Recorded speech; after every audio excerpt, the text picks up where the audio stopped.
Ndasubiye kubaramutsa nshuti banywanyi bacu mukunda amakuru n'ibiganiro vya misi yose tuba turiko turabashikiriza. Musanzwe ikaze tubashikiriza amakuru ariko aravurwa cane ngaha mu gihugu c'u Burundi, ibiriko biravurwa ku mbuga ngurukana bumenyi n'ibishikirizwa mu bimenyesha amakuru bitandukanye.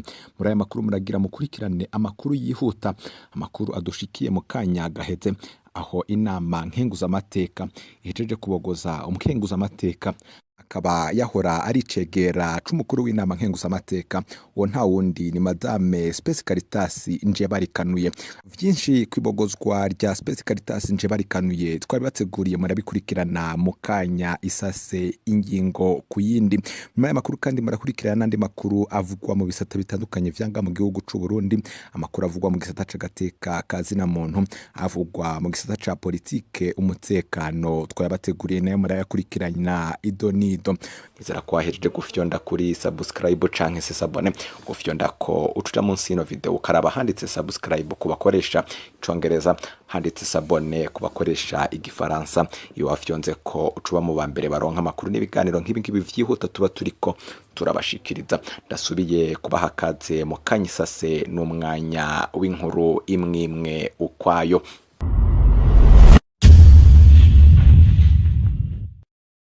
Rimejeje kubikubwira mu ngingo nkuru inama nkenguzamateka ikabihejeje kubogoza Madame Space Caritas Njebarikanuye, akaba ari umukenguzamateka yahora ari n'ikegera c'umukuru w'inama nkenguzamateka ngaha mu gihugu c'u Burundi.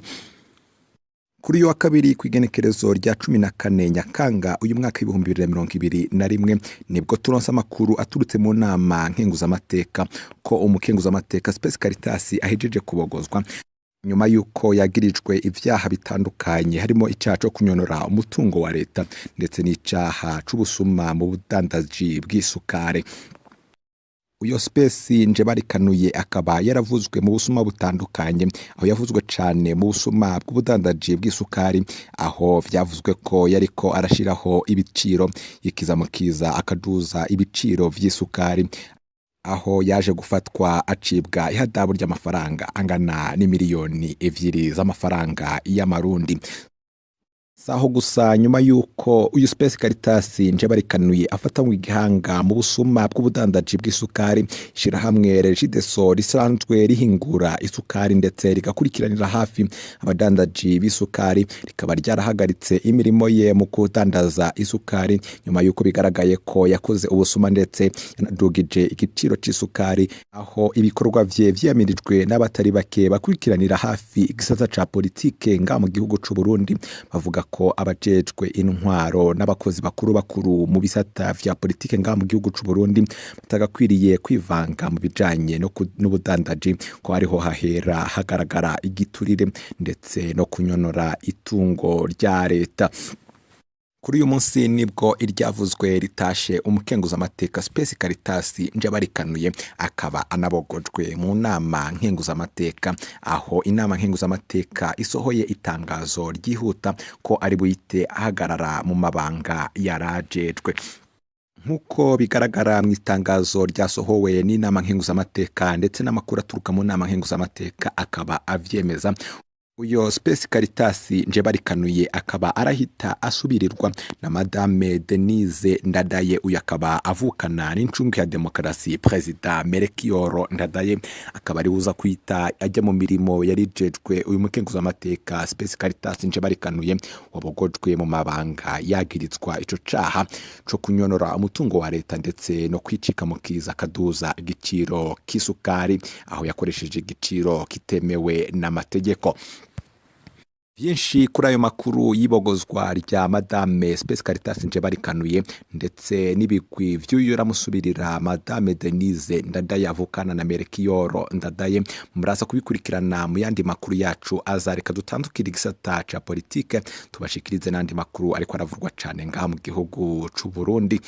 Kiri ngaho nyene mu bijanye n'amagara y'abantu, iminsi mikuru yose izohora itunganywa mu mpera z'indwi. Iyi akaba ari ingingo yafatiwe mu nama shikiranganji yabaye ku munsi wa gatatu w'indwi iheze. Umuvugizi wa leta yamenyesheje ko ari kugira ngo barabe ko ibitigiri vy'abandurikiza ca COVID-19 bigabanuka mu kiringo c'ukwezi. Naho atavuze uko ivyo bitigiri vyifashe muri kino gihe, Prosper Ntahogwamiye amenyesha ko iminsi mikuru y'urutavanako iri mu bituma ico kiza kibandanya kurandagata mu gihugu. Prosper Ntahogwamiye ni umunyamabanga mukuru akaba n'umuvugizi wa leta y'u Burundi.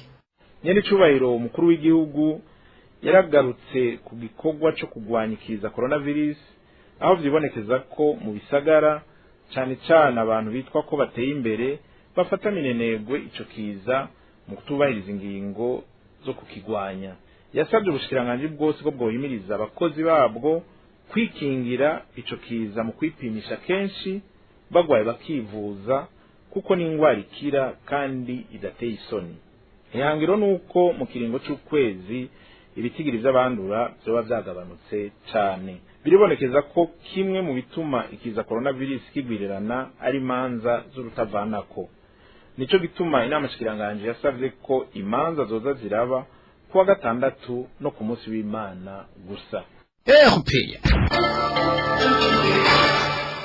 Umakuru avuga mu bijanye n'intwari bereye amasezerano y'urudandazwa rw'ipampa ari hagati y'amashirahamwe Cogerco na Afritextile ni kimwe mu vyatumye ishirahamwe Cogerco rigira uruhombo runini. Ivyo bikaba bishikirizwa n'abakozi b'ishirahamwe Cogerco. Ku bwabo ishingwa ry'ibiciro vy'ipampa hamwe n'ibindi biri muri ayo masezerano vyategerezwa gusubirwamwo. Idonido na Josiane Muzaneza. Igiterwa c'ipampa ni kimwe mu biterwa njabukamazi.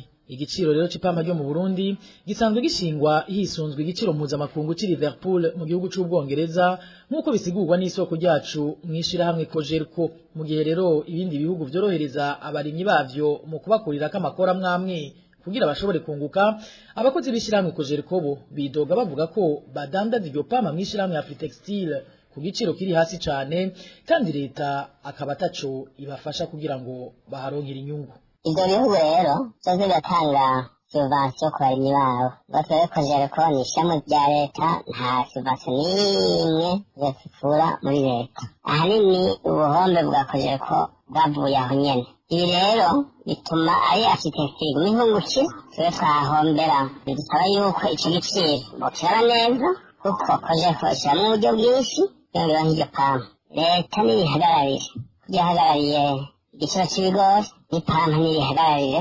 Ikindi kibabaza abo bakozi ngo nuko kuva mu mwaka wa 2011 uwahoze atwara iryo shirahamwe yemeye kwishirahamwe Cogerco rizoza ririshura ibitogwa biri mu ipampa ryaguzwe n'ishirahamwe Afritextile, ibituma iryo shirahamwe riguma rihomba na rijya n'ivyo bitogwa bitigera bigarukanwa aho muri Cogerco. Ikindi kibabaje nuko rero n'ipampa iratosoye neza, bacarisuka ku ruhande ngo Cogerco ibishure iyingana n'ivyo babakuyemwo ico nokwita amadeshi. Zatanguye kuva mu mwaka w'2011 udagiye kuzana mu masezerano n'umuyobozi mukuru atwara Cogerco yitwa Nahimana Pierre Claver, ari nawe ubu mukonsilita wa Afritextile. Iki naco giteye amakenga nuko n'ivyo bideshi ntibabizana muri Cogerco ngo babipime, hanyuma Cogerco imenye ko ntibidandaza, kuko Afritextile twamaze kumenya ko ibiciro bidandaza ari navyo akoresha mu gutera ibizinu. None Cogerco mwumva izoriha ibintu kandi Afritextile iradandaza? Ni muboko harimwo ubusuma. Kubw'ivyo abakozi ba Cogerco bavuga ko leta itari ikwiye kwitangaza ngo nuko iryo shirahamwe ritigera ritera imbere,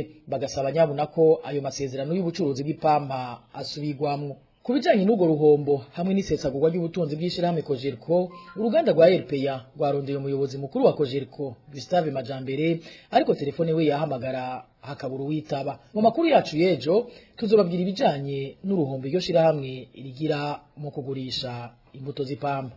Josiane Muzaneza arakenuye leta y'u Burundi irakwiye kwama yitonda ikabanza gukora amatohoza imbere yo guha uruhusha amashirahamwe avuye hanze avuga ko azanye imitahe mu Burundi kugira ngo ntihave yinjiza abambuzi mu gihugu. Ivyo bishikirizwa na Faustin Ndikumana yanonosoye ibijanye n'ubutunzi, abishikirije inyuma yaho abanyagihugu bo mu ntara zitandukanye batabaje leta kubera ko bambuwe n'ishirahamwe ryiyitako rikorera urudandazwa ku mbuga ngurukana bumenyi. Iryo naryo ryitwa Santeri Hengiyu.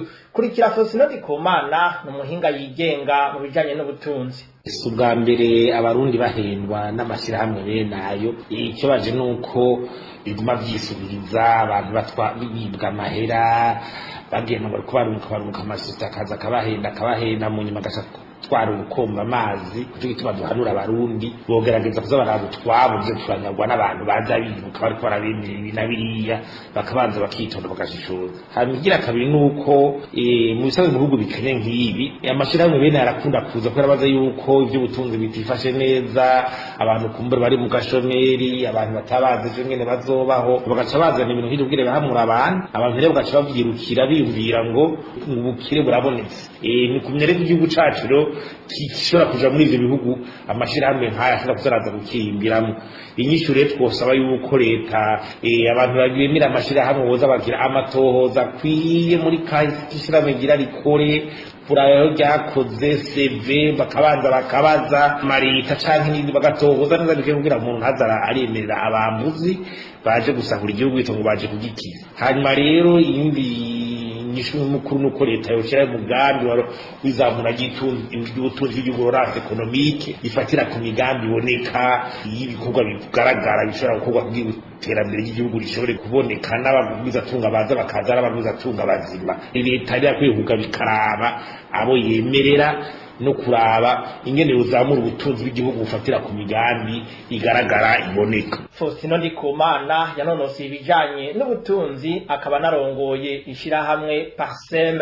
Inkuru ya nyuma y'ano makuru ivugwa mu gisata c'impunzi aho hibonekeza ibitigiri binini by'abarundi bariko bahungira mu ikambi y'impunzi ya Kakuma mu gihugu ca Kenya.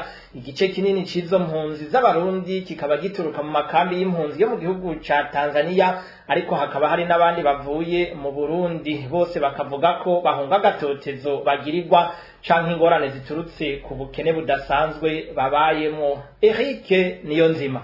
Ibitigiri by'abarundi bahungira mu ikambi y'Ikakuma mu gihugu ca Kenya bibandanya vyiyongera ku rugero rudasanzwe. Amakuru RPA ikura muri iyo kambi avuga ko kuva mu kwezi kwa Mukakaro ari abo barundi batangura kugwirirana. Uyu numwe mu mpunzi ziba Ikakuma. Amapatrike aguma yakira baruzuye ubu barahitira igitare muri Gikross hanyuma gitare nayo kasibazana bahunga ku munsi mbere no kwa kangahe haraje bataziri bije muri Gikross. Abarundi benshi bavuye muri Tanzania bado mu Burundi biruta bacapahereza bw'amafaranga bakacapinya bakava.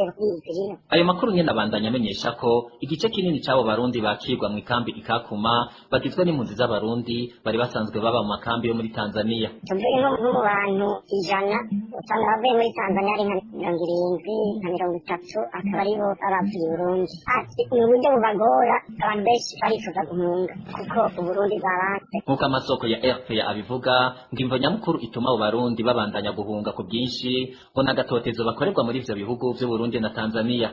Ikindi naco nuko n'inzara nayo ivyunyura ibituma n'abahungutse basubira guhunga. Ubukene na cyane inzara ku bantu baba baramenyeye no kuba mu buzima bafashwa kugira ubugume bo bigoye cyane, kandi ngo ku muntu ataba yaratoye yahunze manda ni ikibazo aratoteza mu ibanga. Amanama yo gukosora abatari mu mugambi CNDD n'abahungutse benshi yakora n'iki yose. Tubamenyeshe ko icegeranyo ca nyuma c'ishiramwe mpuzamakungu ONU kivuga ko gushika ku igenekerezo rya 31 Nyandagaro abarundi 1466 aribo bari bamaze gutahuka bava mu gihugu ca Kenya. Ico cegeranyo nyene kikemeza ko abababa 1016 bakiri ku butaka bw'ico gihugu.